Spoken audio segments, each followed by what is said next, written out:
story takes place with starting with conversations. So I had a lot of conversations with colleagues, friends, and women in sport in 2016. And I just noticed there was a common theme.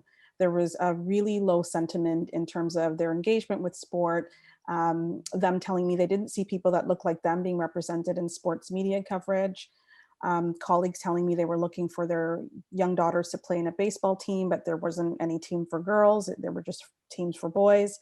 So just a lot of those stories of being sports fans and not seeing themselves being, represented, included in fan engagement. And the sentiment was just really low. And I just said to myself, what can I do about that? Because the conversations, you have conversations with people, but when you go home, you still have those conversations percolating in your mind. And I knew throughout my career that I wanted to do something that would empower and support women. At the time, I didn't know it would be women in sport, but it all just made sense. I had built up my corporate comms career and I was working in media as well. So just hearing all those narratives, booking guests for interviews and stuff. So I had those skill sets. And then I also just said, well, I'm a huge Toronto sports fan. I never felt like I was silenced. I would tweet at the Raptors games. I would go to hockey games with friends who just said, we have an extra ticket. Do you want to go? Because sports brings people together. So I never felt that I didn't have a voice because I would just I would just engage the way that I wanted to engage. But that didn't necessarily mean that was other people's experiences. So I just saw that there was a gap. There wasn't any platform that specifically created a safe space for women to talk about sports.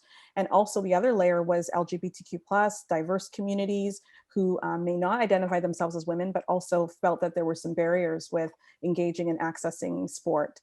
So I just said, how can I put my arms around all these people and create some sort of platform that will allow them to feel like they're being seen, feel like they have a voice, and also address some of the advocacy pieces with sport. We know girls drop out of sport once they hit puberty. We know that when it comes to varsity resources in sport, on the varsity side, they tend to, fund and invest in men's sport, but not always women. We know there's a pay equity issue. So I just felt like building this platform, we could address some of those things and try to move the dial on inclusion in sport.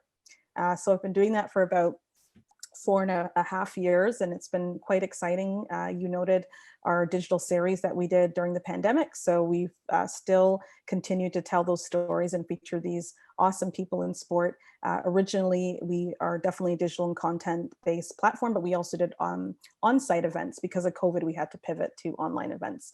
But we've kept the ball moving, and it's been quite interesting to feature these different people in sport who have something to say and definitely should have their voices heard. I grew up in sport. I was a rhythmic gymnast. I coached for 20 years. I was on the board of directors of the organization. I also grew up playing softball and volleyball, and sport was a big part of my life. And but when I went to school, I didn't think of sport as a career. I don't think it was as prevalent in terms of the kinds of education you could get to be a sport administrator, that kind of thing. It just wasn't on my radar. But when I graduated, I happened to work for the local sport organization. Wasn't feeling it, wasn't the kind of culture and environment that really spoke to me. Went back to design school and at the same time applied for a part-time job with BC Wheelchair Sports. There was a maternity leave that had happened and they needed someone to come back and share the position. And I didn't know anything about wheelchair sport. I didn't even know it existed. And so I literally called the national office and I said, tell me what this is. And they described the different wheelchair sports that were out there. They described Kathy Newman, who has gone on to, be one of the most important people in my life. And they said, these are the things that are important to Kathy. These are the things that you should talk about in your interview.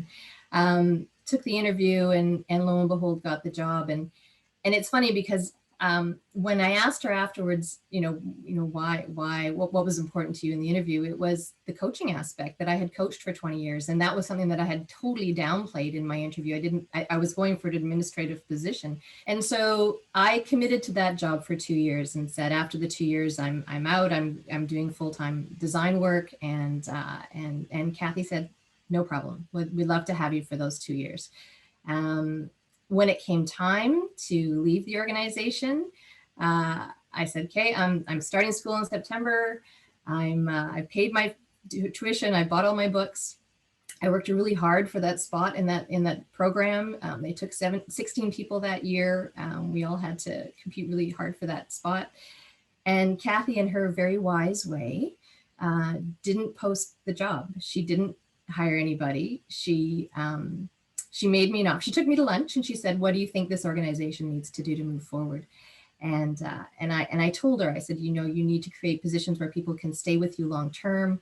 Parasport, especially at that time, was a sharp learning curve for anybody coming into the organization. And really by the time you understood what it was all about, was a 2-year process, and then you could make an impact, and then you could make change, and then you could really move things forward. And so being Kathy, she said, "So well, if I offered you this with this and this and this, would you stay?" I went home and I agonized and I talked to my parents, and I came back and said, "No, I have a plan. This is my plan. This is what I'm doing." And the whole summer passed, and literally the day before school was to start, so I've paid my several thousands of dollars in tuition and what have you. I walked into my advisor's office in tears and said, "I'm not coming." And I went back to wheelchair sports.